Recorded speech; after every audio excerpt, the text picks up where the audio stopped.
On the Autocar show today, we drive Datsun's new Redi-Go, Audi's 435 horsepower SQ7, the M-Hawk 100 kitted Mahindra TUV300, and there's also Autocar Confidential.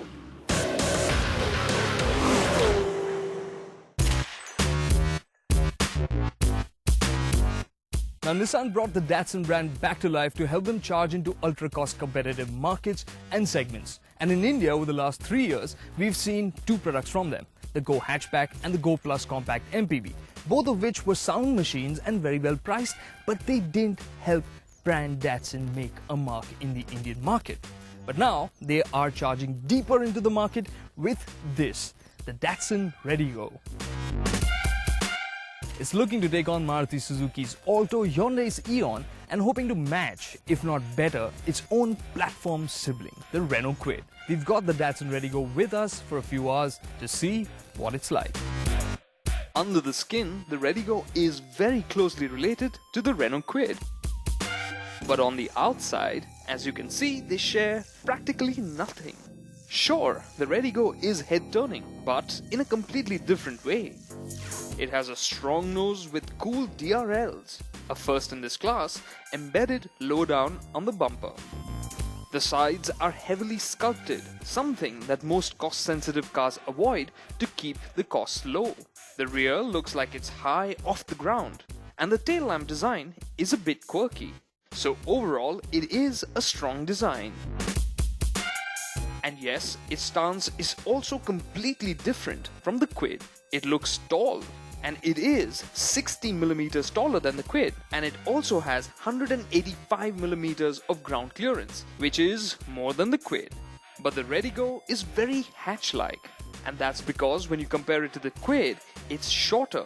Its wheelbase has been chopped by 70mm, and overall length is down by 250mm.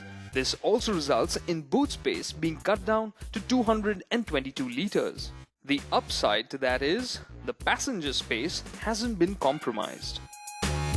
When it comes to space, in the backseat there is clearly enough. I wouldn't say it's wow, but it is enough. But there is one wow factor to this experience, and that's the sense of airiness inside the cabin. You have good glass area, and along with that you have this high roof, so it really makes the cabin feel very spacious and airy. But width isn't the strongest point of the Redi-Go. Still, there is much to like in the cabin. From the driver's seat, you can certainly appreciate the higher seating position, giving you a nice view of the road ahead. But that's not the only thing you'll appreciate. There's also the dashboard. This is smartly designed, well finished, definitely one of the most appealing dashboards we've seen on a Datsun in India till now. Now, that's not the only thing I like. There's also the seat, very nice and supportive, and in terms of storage there's a lot available here in terms of bottle holders, and then there's this shelf like running under the dash all the way. There's of course also a closed glove box, although it is quite small. What I don't like all that much is this music system here. It looks quite old school. It has a slot for a CD, and of course it has connectivity, thankfully, for USB and auxiliary, but there is no Bluetooth connectivity on this right now. And you can see other places where little corners have been cut. To save costs, you can see that the narrow door pockets don't have plastic inserts to hide the sheet metal, and there's plenty more exposed sheet metal around the cabin. And of course, the rear passengers only get static seat belts. And as we saw on the Kwid, the Redi-Go has only 3 retaining nuts for each wheel. There are flap-type door handles and a single wiper.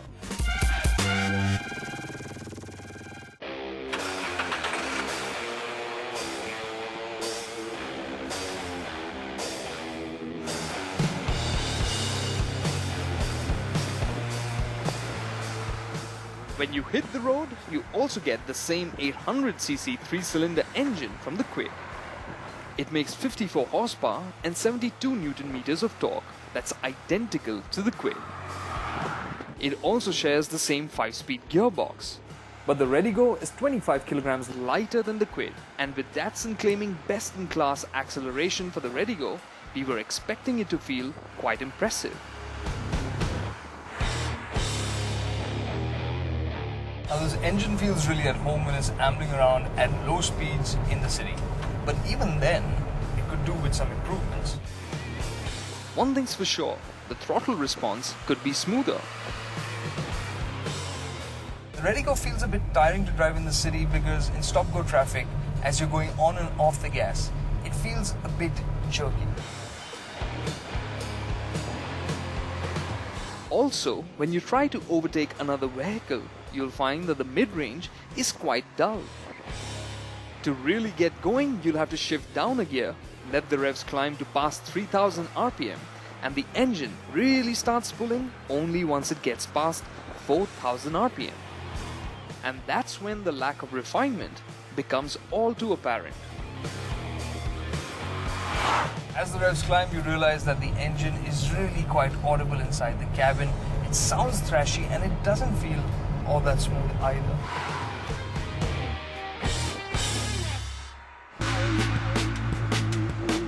So despite having the same engine as the Kwid, the Redi-Go ends up feeling a bit crude and disappointing to drive. When it comes to the suspension, the Redi-Go uses McPherson struts up front and a twist beam at the rear. It has 155/80 R13 tires all around. When you couple that with its solid 185mm of ground clearance, taking on rough roads should be no problem at all. For a small car, it tackles the rough stuff with a fair bit of maturity. But now the suspension setup of the Redi-Go feels like it's set on the firmer side. It's probably because it's a taller car with the weight sitting higher up. The side effect of that is that when you go over even lightly rumbly tarmac, you can feel the surface inside the cabin, and over bigger bumps, it does tend to get tossed around a bit.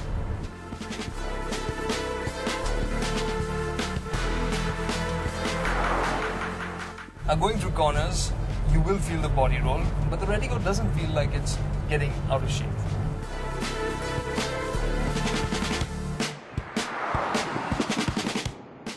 sure, it isn't fun, but it feels controlled. And it would have felt even more confident if the steering was a bit more substantial. Now this electrically assisted power steering feels really light at lower speeds, almost a bit toyish. And while it does weigh up as you go faster, I would have liked it to feel a bit more meaty at higher speeds. The Redi-Go comes with disc brakes at the front and drum brakes at the rear. While stopping power was sufficient, the brakes felt a bit wooden on our test car. While there is no ABS on offer, Datsun will offer a driver side airbag as an option on the Redi-Go.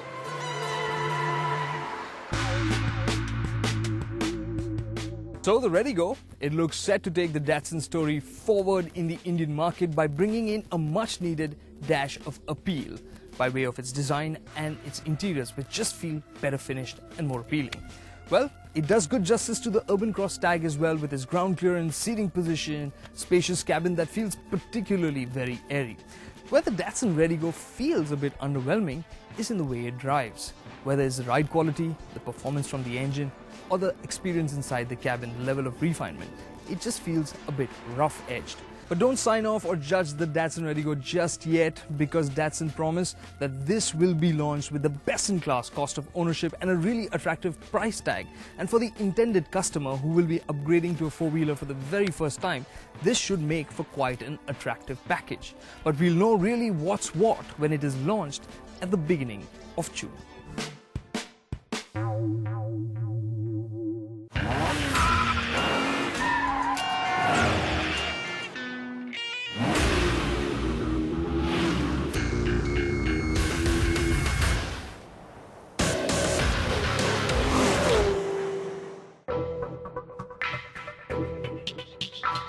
Do the standard Audi Q7's 250 HP and 6.5 second 0 to 100 kph time not quite do it for you? Well, then you might just be interested in this version of the Q7. It's called the SQ7. Its 4-litre twin-turbo diesel engine makes 435 horsepower and it will race to 100 kph in just 4.9 seconds. Let's take a close look at this blue whale.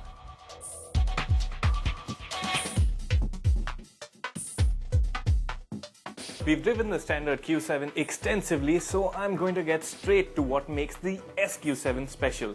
The list starts with the engine. As mentioned, it's a 4-litre twin-turbo V8 diesel. But the really cool techie bit of this engine is its use of the world's first electric-powered compressor. This compressor works like a turbo, except it's driven by an electric motor rather than the flow of exhaust gases. And this means it can force-feed air into the combustion chamber at extremely low engine speeds. As engine speeds build and the first of the sequential turbos come on stream, the electric compressor switches off. Audi claims this arrangement relegates turbo lag to the history books. Having driven the SQ7, I can tell you they're onto something.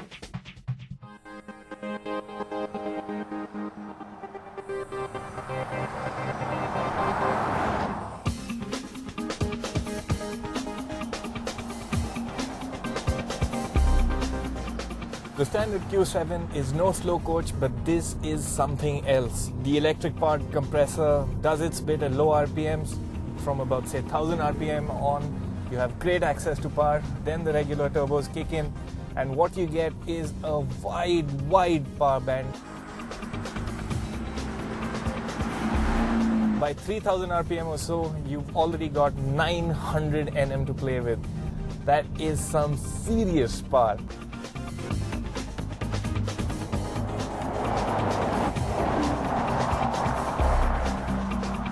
The sub 5 second 0 to 100 kph time seems entirely believable, and this figure puts the SQ7 in the big league of brawny, petrol-chugging performance SUVs.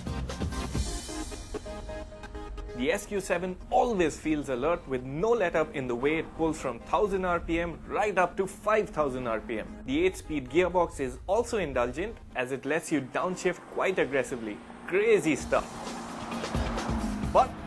But, before I get carried away by the performance, a word on how the SQ7 sounds.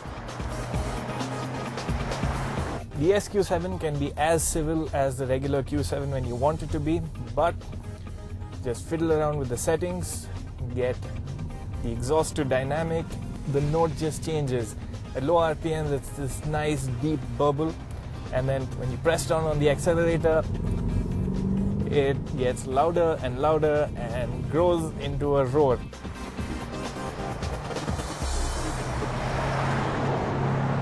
The engine is just mega, but what else makes the SQ7 special? Well, it features electromechanical active anti-roll bars that minimize roll at high speeds and even help low-speed ride comfort. Uniquely, there's a dedicated electric subsystem with its own 48-volt lithium-ion battery to power the anti-roll bars and the electric compressor. The SQ7 I'm driving also features a sports differential and all-wheel steering. So, how does it all come together? The SQ7 does feel slightly sharper than the regular Q7. All the tech does bring in a bit more agility, but at the end of the day you do know that this is still a very large car. It doesn't feel as top heavy as some of its rivals can, but you don't get that final feeling of connection that you'd want from a sports SUV. The steering still feels a bit distant. That's something that takes away from the experience, but grip levels are just superb and allow you to carry massive speed just about everywhere.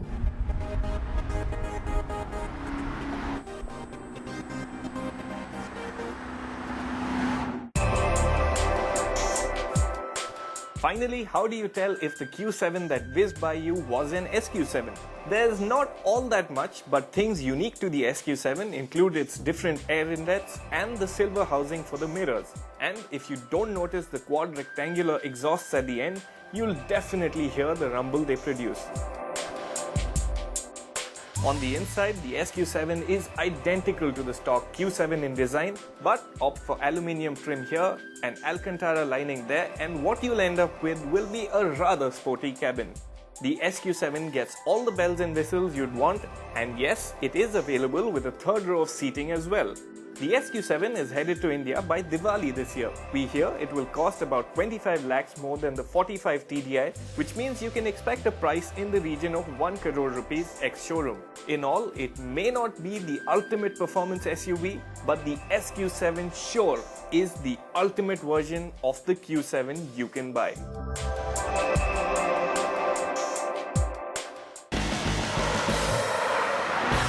So essentially, it is the same 1.5-litre 3-cylinder diesel engine that we've seen in the TUV before. But changes have been made to the engine software and to the turbocharger, and this has bumped up power and torque. As the name suggests, this motor makes 100 horsepower, 16 more than before, and 240 Newton meters of torque. That's 10 Newton meters more. Which means it has more of everything when compared to Maruti Suzuki's Vitara Brezza or the Ford EcoSport.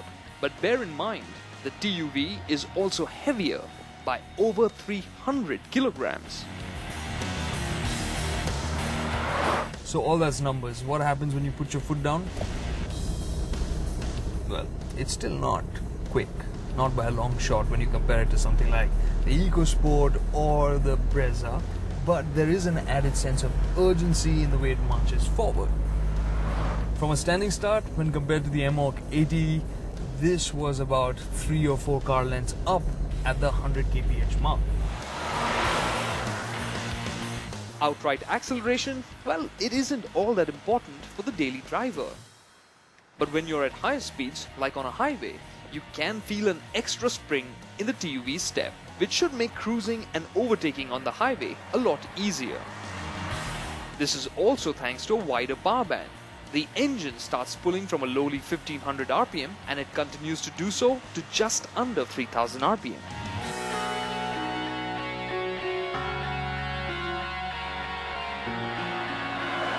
The big plus of this engine is going to be the usability in typical city traffic conditions where it will feel easy to drive.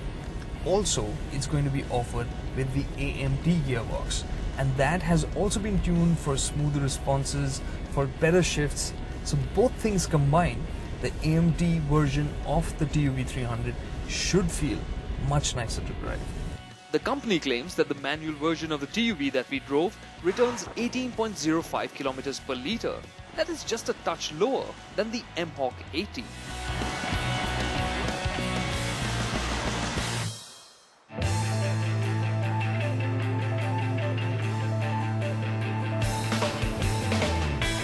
What are the other changes on the TUV? Well, there is one that will be offered on all TUVs henceforth.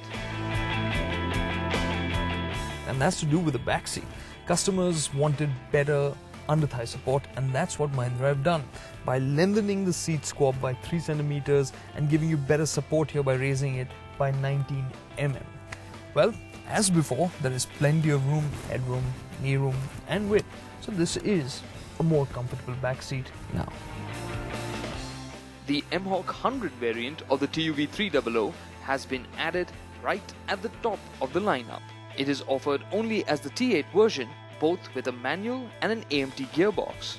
And while it is considerably good value, it has a tough fight against its rivals from Japan and America. One thing is for sure, picking a sub 4 meter SUV from Mahindra's lineup is now tougher than before.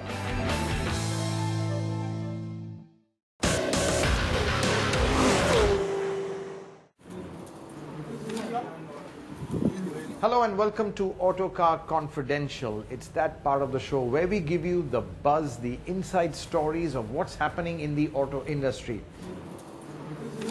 Now this week we've got news that Honda is planning to expand its model range.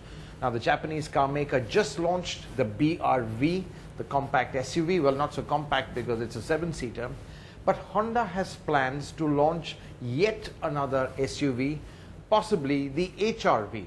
Now the HRV, we saw it as a Vezel in Japan. Honda initially had planned to launch this SUV in India, but they just couldn't get the cost target right.